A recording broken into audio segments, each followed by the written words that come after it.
के रूप में या इनको इनाम के रूप में ये धनराशि दें, जिससे इनकी अच्छे तरीके से दिवाली मन सके। तो वो हमने अपने 17 एम्प्लॉइज़ को दिया। हम नगर पंचायत में सबसे पहला देखो, अगर सबसे पहला हर कोई भी सोचता है तो सफाई की व्यवस्था सुचारू रूप से चलनी चाहिए, नाले पूर्णतः क्लीन होने चाहिए। तो इस क्रम में सबसे पहले हमारे सफाई कर्मचारी आते हैं। तो मैं पहले से नीचे के कार्मिक हैं अपने, तो उन्हें ज़्यादा से ज़्यादा लाभ हम जो भी दे सकते हैं वो हम उन्हें सुविधाएँ या लाभ जो भी मिलना है उन्हें दें।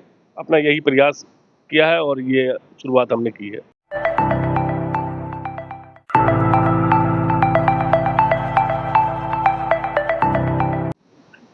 नमस्कार, स्वागत है आपका दृष्टि न्यूज उत्तराखंड में। मैं आपके साथ संदीप गोयवाल। दोस्तों, जैसे कि आपको पता है कि हम समय समय पे आपकी मुलाकात कराते हैं, तो आज फिर से हम एक बार आपकी मुलाकात कराने जा रहे हैं नगर पंचायत इमलीखेड़ा चेयरमैन मनोज सैनी जी से। जैसे कि आपको पता है कि दिवाली पर्व आ रहा है और दिवाली पर्व जो है पवित्र और प्यार का त्यौहार है। ऐसे में नगर पंचायत इमलीखेड़ा एक ऐसी पंचायत है जिन्होंने बोनस के रूप में अपने कर्मचारियों को तोहफा दिया, चेक देके। अभी तक किसी भी नगर पंचायत या किसी भी नगर पालिका बोनस नहीं मिला है, लेकिन सबसे पहल करी है मनोज सैनी जी ने। नमस्कार मनोज जी।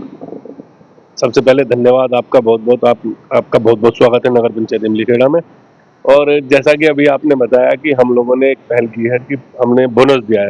उसे बोनस नहीं कह सकते, हम लोग एक पारितोषिक योजना होती है, उसके तहत हमारे पास कुछ फंड था, लगभग 17,000 रुपए। तो हमारे जो सफाई कर्मचारी थे, अब मेरी ईओ से डिस्कस हुआ कि यार इनको बोनस के रूप में या इनको इनाम के रूप में ये धनराशि दें, जिससे इनकी अच्छे तरीके से दिवाली मन सके। तो वो हमने अपने 17 एम्प्लॉइज़ को दिया है। आ, ये पहल तो आप ही लोगों ने की है ना, कम से कम सोची है, क्योंकि अगर तो बात करें सफाई कर्मचारी की, तो सबसे नीचे तबके का व्यक्ति रहता है, कूड़ा उठाता है, तिरस्कार सहन करता है। ऐसे में उनका सम्मान आपने किया, ये अपने आप में एक बड़ी बात है। तो आपको क्यों लगा कि इन लोगों का इस तरीके से सम्मान करना चाहिए? देखिए, हम नगर पंचायत में सबसे पहला देखो, अगर सबसे पहला हर कोई भी सोचता है तो सफाई की व्यवस्था सुचारू रूप से चलनी चाहिए, नाले पूर्णतः क्लीन होने चाहिए। तो इस क्रम में सबसे पहले हमारे सफाई कर्मचारी आते हैं। तो मैं पहले से मेरा विचार रहा है कि अपने सफाई कर्मचारी जो नीचे के कार्मिक हैं अपने, तो उन्हें ज़्यादा से ज़्यादा लाभ हम जो भी दे सकते हैं वो हम उन्हें सुविधाएँ या लाभ जो भी मिलना है उन्हें दें। अपना यही प्रयास किया है और ये शुरुआत हमने की है।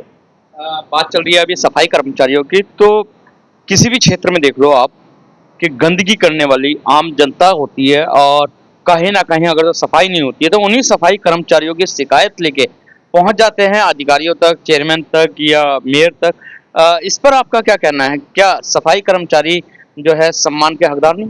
नहीं, देखिए, हर आदमी वो चाहे किसी भी दर्जे का है, उसको सबको सम्मान का पूरा अधिकार है। सब अपना आत्मसम्मान सब रखते हैं। देखिए, सम्मान सबका करना चाहिए। काम कोई छोटा-बड़ा नहीं होता। सफाई कर्मी भी अपना काम कर रहे हैं और कोई इंजीनियर है, वो भी अपना काम कर रहा है। तो काम कोई छोटा-बड़ा नहीं होता। सम्मान का सबको अधिकार है, सम्मान सबका करना चाहिए। मैं तो सबसे प्रयास करता हूँ कि सबका अच्छे से सम्मान करूँ। अगर कोई किसी कर्मचारी की शिकायत भी लेके आता है, तो मैं उसका भी सॉल्यूशन बहुत प्यार से ही निकालता हूँ।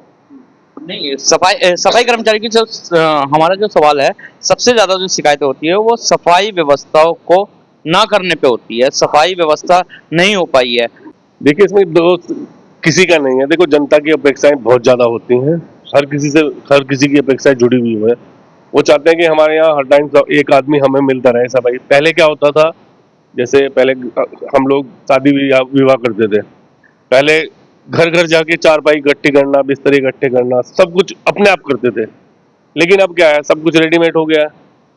तो सब लोगों को चाहिए सुविधा घर बैठे-बैठे। तो रहता है, जनता शिकायत करती है, लेकिन उसका सॉल्यूशन निकल जाता है। ऐसा नहीं है, सफाई कर्मचारी काम करने के लिए आए हैं, तो वो बेचारे काम कर रहे हैं और मेहनत लगा के काम कर रहे हैं। मनोज जी, नगर पंचायत इमली खेड़ा की बात हो रही है यहाँ पे, तो इमली खेड़ा नगर पंचायत में बहुत जल्द एक स्टेडियम बनने जा रहा है, क्योंकि आपने वो पहल कर दी। क्या आपके ऐसे विचार आए कि हमारे जो इमली खेड़ा है उसमें स्टेडियम बनना चाहिए? देखिए, मैंने एचआरडीए में अपना लेटर भेजा हुआ है। वहाँ से जेई वगैरह आके सर्वे भी करके गए हैं और रहा है प्रयास कि हाँ, स्टेडियम बनना चाहिए। क्योंकि मैं स्पोर्ट्स पहले जुड़ा हुआ रहा हूँ, क्रिकेट भी खेलता था और भी हैं। लोगों की काफ़ी समस्याएँ हैं। देखिए, जो बच्चे प्रैक्टिस करते हैं आर्मी में, पुलिस में जाने के लिए, उन्हें भागने के लिए जगह नहीं है, कहाँ दौड़ेंगे, कहाँ तैयारी करेंगे, खेलने कूदने के लिए जगह चाहिए। तो उसके लिए स्टेडियम का प्रस्ताव मैंने दिया हुआ है और जल्द से जल्द ये भी तैयार हो जाएगा। चलते चलते एक लास्ट सवाल कि आप किसान परिवार से आते हैं और आजकल देखने को मिला है कि किसानी जमीन जो है बिकती जा रही है, जगह जगह कॉलोनी डेवलप होती जा रही है, इस पर क्या कहेंगे? क्या ये सही है या गलत?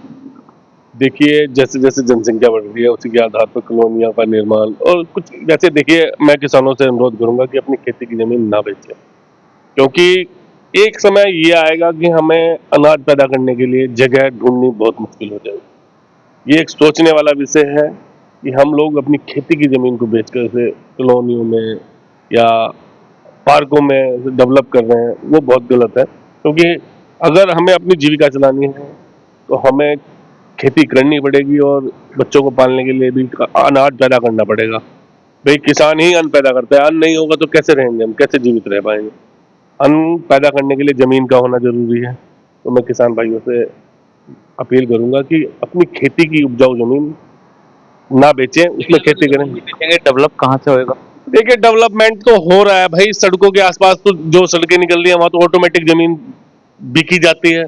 बाकी जो प्योर खेती की जमीन है वो क्यों बिकेगी? वो तो खेती की जमीन रहनी चाहिए। जो अपनी हम लोग, मैं तो देखो सरकार से भी एक और अपील करना चाहूंगा, जैसे जहाँ पे खेती नहीं सही तरीके से हो पाती है, जहाँ पानी भर जाता है या वो वहाँ पे पानी की सुविधा नहीं है, जो बंजर भूमि, उस वाली जगह में डेवलपमेंट का प्लान करें। ऐसी जगह में फैक्ट्री इंडस्ट्री लाए तो उससे लोगों को ये लाभ हो जाता है कि वो उपजाऊ जमीन ना यूज करके बंजर जमीन या जो खाली पड़ी जमीन है जिसमें कोई खेती नहीं हो सकती, तो वो जमीन यूज हो जाती है। मनोज जी, आपने सरकार से अपील की है, लेकिन अगर जो उत्तराखंड सरकार की बात करें तो भू कानून शायद इसी दृष्टिकोण से लगाया है। जी बिल्कुल, भू कानून जो लगा है इसी दृष्टिकोण से लगा है कि जो अपने किसान भाई हैं उनकी जमीन ज्यादा छीन न जाए, तो भू कानून इसी कारण से लागू किया गया है। तो चलते चलते आपने नगर पंचायत इमली खेड़ा की तरफ से कर्मचारियों को एक तोहफा दिया है, छोटा है लेकिन उनके लिए बहुत बड़ा है, क्योंकि खुशी अलग ही होती है तोहफे का, छोटा हो या बड़ा हो।